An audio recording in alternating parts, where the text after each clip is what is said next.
daawwattoota Oromiyaa Global Media Corporation nageenya keenya bakka jirtan maratti isin akka qabjachaa kun ayyaana qunnii buqqifannaa kan bara 2019 saawweeffachuudhaan isiniif qopheessine. Egaa akkuma beekamu waqtii birraan dhufugaa shamarran yerootti ayyaana shinooyyee bahanii yeroo isaaniitti taphatanii yerootti bilisummaa isaanii labsatanidha. Nutis kana sababeeffachuudhaan sagantaa takka isiniif qopheessineera. Isin hanga xumuraa sagantaa keenyaatti nu daawwachaa nu waliin bu'aan affeerraa keenya.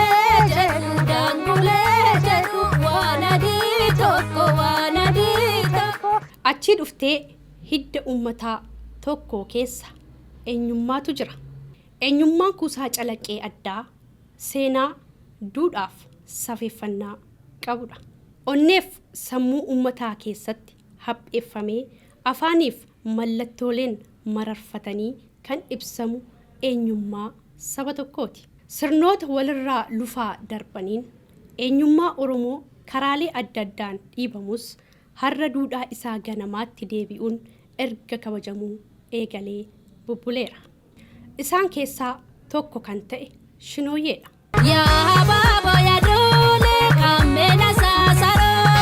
Caacculeen eenyummaa dhufaatii ayyaana irreechaa akeekaniif barii birraa dura kabajaman keessaa shinooyyeen isa tokko. Shinooyyeen taatee osoo raareen hin qooriin fixeensi hin harca'iin duumessiif hurriin samii irraa hin duguugamiin qarreen qeerroo waliin abdii booqaa birraa misiraachoo uumaa irraa fudhatanii uumamatti labsanidha. Shinooyyeen faaruu afoolaaf ayyaanota falaasama uummata Oromoo madheeffatan dadammaqsuun eeguuf tiksuu irratti iddoo olaanaa qaba. Addatti immoo shinooyyeen ijoollee durbaaf miiraaf yaadannoo addaati. Isaan keessaa muraasni weedduuwwan jaalalaa qalbii namaa harkisan faaruu suga birraa akeeku. Urgaa foolii habaaboo leellisuun sagalee simbirrootaa hursaa lageenii qulqullummaa uumaaf bilisummaa uumamaa ni labsu.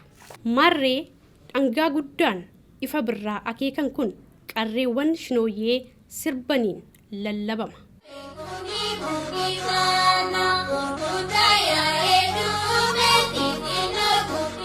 Qarreewwan shinooyyee aseesa yoo taphatan akkas jechuun foolii birraa ibsu. Abaabilee yaa duulee yaa immoo birraa roobee dhallaadduu buqqifannaa gurguddoo heerumsiisnee xixiqqoo guddifannaa. Abaabilee yaa duulee yaa immoo birraa roobee bishaan booruu yaa booruu dadarbaaf karra yaanaa yaa abbaa nooruu abaabilee yaa duulee yaa immoo birraa roobee jechuun aseesu.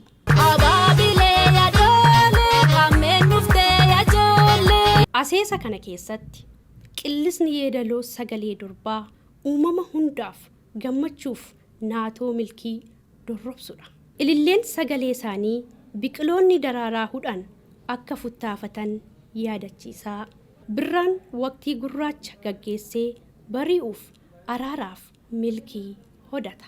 Bara kanas qarreen Oromoo wayyaa aadaan faayamuun hiriyoota isaanii waliin ta'anii yeroo itti qunnii buqqifatan geessee jirti. Shamarran keenya aadaa bareedaaf boonsaa kana argisiisuuf beeksisuu keessatti gahee guddaa qabu.